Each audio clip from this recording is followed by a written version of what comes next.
Apuranen sunangetan pelembut ing nusa kang rumeksa ing nusa para batuning dedemit.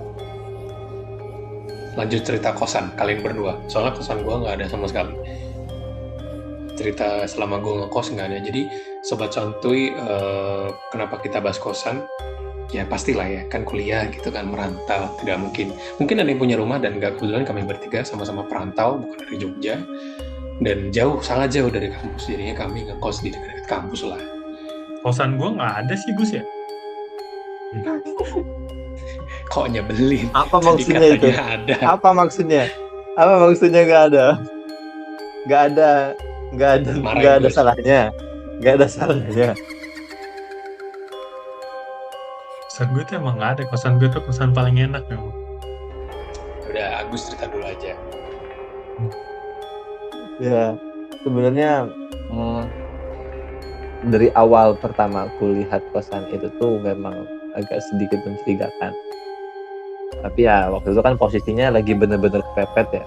Ini sedikit konteks dulu supaya ini ya. Waktu nyari kosan itu udah muter kemana-mana sampai akhirnya itu tuh bukan direncanakan, bukan apa, tapi tiba-tiba lagi lewat ada tulisan dikontrakan gitu. Ini ya udah dapat itu. Tapi kosan itu tuh dia kebetulan udah lama nggak dipakai orang. Jadi itu tuh bukan kosan tapi rumah gitu, kayak kontrakan. Udah lama lah, udah berbulan-bulan gak dipakai orang dan posisinya kotor banget gitu. Ada dua hal yang menurutku agak sedikit menahan untuk tinggal di situ awalnya. Yang pertama soal kamar mandi, yang sebenarnya kamar mandinya itu ketika kita buka pintu kamar mandi itu nggak langsung kamar mandi, tapi dia kayak ada lorong dulu baru abis itu ada pintu lagi. Semua yang pintu yang keduanya itu gak ada pintunya gitu. Jadi masuk, lihat lorong dulu, gelap dulu, baru masuk kamar mandi gitu, gak langsung kamar mandi. Itu yang agak mengganggu sekali pokoknya. Tapi bukan di situ cerita anehnya. Ketika masuk ke arah dapur, awalnya biasa aja, karena wah oke nih ada dapur, ada wastafel, memang ada bukan meja sih, kayak keramik yang udah disusun jadi kayak jadi meja gitu ya, biasa di dapur gitu. Yang udah di set memang udah buat dapur. Nah, ada jendela, ada pintu di situ. Wah, ini pintu kemana nih? Bukalah. Di situ ada jemuran, jadi mungkin dipakai buat jemuran gitu. Nah, tapi di jemuran itu tuh yang paling bikin aku kaget di situ tuh, Bang Onung pernah ke kontrakan gua gak sih? Belum pernah. Belum pernah ya? Kontrakan Oke. yang awal, Oke. kan kita belum kenal. Nah, ya, oh iya betul. Nah, di belakang itu, di jemuran itu sebetulnya kayak terisolasi lah sebetulnya. Dia memang atasnya tuh terbuka, nggak tertutup gitu. Cuma memang nggak ada akses ke situ gitu. Cuma orang-orang dari luar tuh nggak ada akses ke situ. Jadi benar-benar nggak terbuka sama sekali.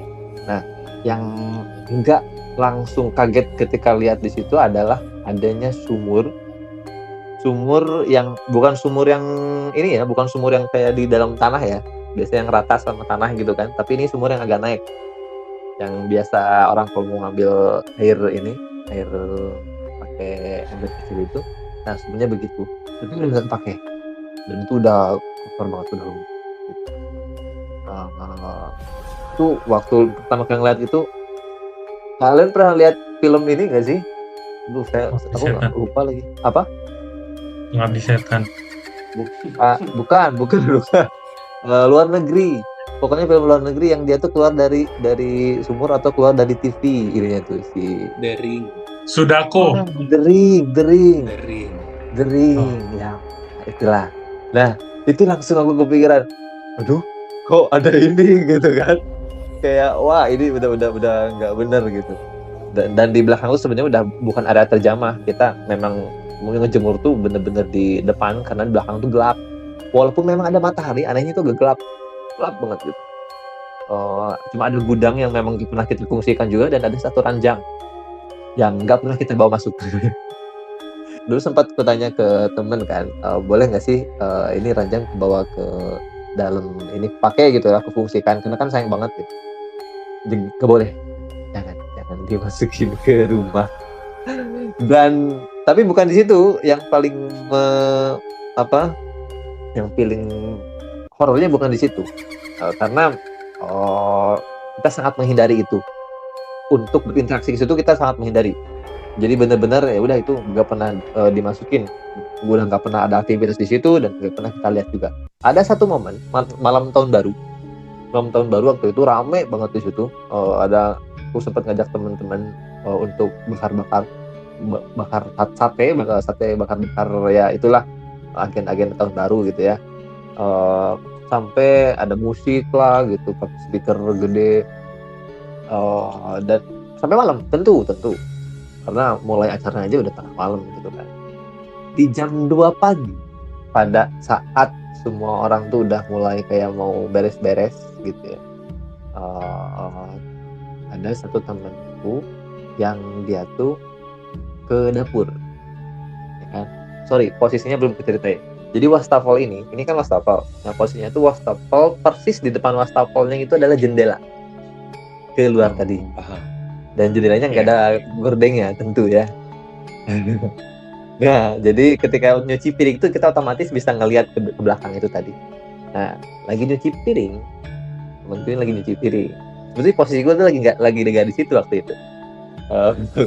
Waktu lagi nyuci piring, tiba-tiba jendelanya itu diketuk dari luar di belakang. Ya. Dan memang ada sosok yang menampakkan, dan waktu itu langsung dia lari bilang ke aku, Gus itu ada sesuatu di belakang. Dia ngetuk-ngetuk. Wah, masa tuh.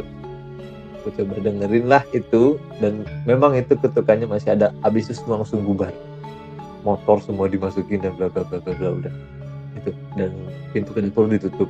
Gak ada berani lagi orang ke dapur. Mau beres-beres nggak jadi, itu dibesokin. itu beneran kayak kenapa? Berarti langsung pulang semua gue? Gak pulang semua, tapi beneran kayak masuk ke ruang tengah semua.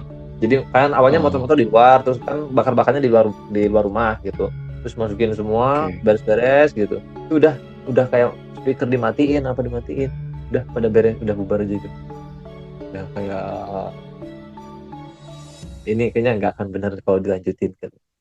Habis itu kayaknya kita udah jarang lagi bikin acara-acara kalau yang rame-rame sampai kayak gitu. Wow, gokil. Lanjut Bang Ari. Gue beneran gak ada cerita ya, jangan dipaksa. Karena kosan gue selalu rame. Ini mau dilanjutin di sini apa gimana? Lanjutin emang sisa 6 menit kurang ya?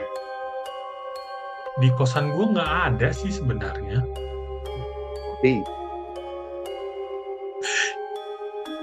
Cuman emang ada waktu itu di salah satu malam. Kayaknya pohon. Jadi gini, kalau yang tahu kosan gue sebelah gue itu kan tanah kosong, tapi ada banyak pohon-pohon tinggi gitu. Dan bukan pohon yang besar, tapi yang ramping-ramping tinggi-tinggi gitu. Nah, satu titik tuh memang pohon itu tuh di Minggu pagi atau Sabtu pagi tuh emang pohon ditebangin. Kayaknya memang tanah itu mau dijual. Nah, selang 2-3 hari dari itu tuh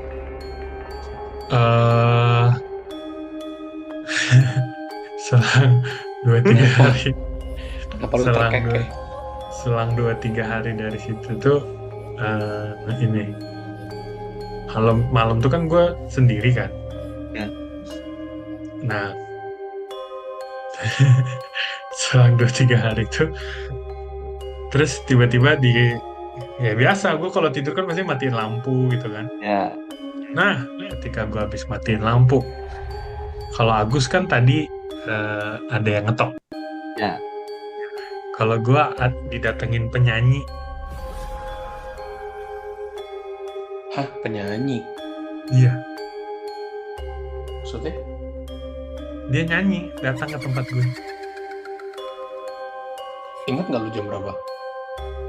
Kayaknya jam setengah satuan gitu lah. Nah, nyanyinya itu gini. Gue inget banget, intinya tuh ada gamelan gitu. Terus habis itu dia nyanyi. Lengser wangi. Terus Udah, lanjut udah. tuh Udah, sampai udah, udah, lanjut tuh udah. sampai 5 menit. Terus habis itu ya udah gue langsung mohon maaf ya, saya tidak mau mengganggu. Tapi kalau memang sudah tahu ini malam, tolong jangan nyinden di sini. Mending pindah. Gue bilang gitu. Tapi alhamdulillahnya yang nyanyi ngerti pengertian, jadi dia berhenti terus pindah. Gitu. Tapi gitu, itu short introduction. Jadi gini, Sobat Santu, jadi itu short introduction kita, eh, karena kita akan kembali lagi ke dunia yang memang podcast ini lahir tuh dari memang ditakdirkan, memang pengennya itu untuk ngebahas ini. Kita akan ngebahas lagi lebih banyak kejadian-kejadian di seputaran kampus sih. Ya akhirnya setelah berapa lama kita ada ide untuk ngobrolin ini gitu. Jadi mungkin ini sebagai episode pembuka, mungkin nanti akan ada episode-episode selanjutnya. Kita akan ngebahas juga dari kota-kota lain. Nanti kita tanya siapa yang ada cerita lain, nanti kita undang. Kalau mau yang mendengarkan dan pengen bercerita, silahkan DM di IG kita. Linknya ada di bawah sini, nanti tinggal dicek Masih gitu. beban. Nah, jadi sebelum sebelum sebelum closing, jadi tadi pas ada suara motornya Odong tuh, jadi sunscreen itu tiba-tiba jatuh gitu. Nah, kenapa jatuh? Karena gue lempar. Gitu sih Sobat Santu. Jadi begitu aja closingannya. Saya Ari Nugroho. Wah, saya Odong. Bagus. Sampai Wah, jumpa di lama. episode selanjutnya. Bye-bye. Bye-bye.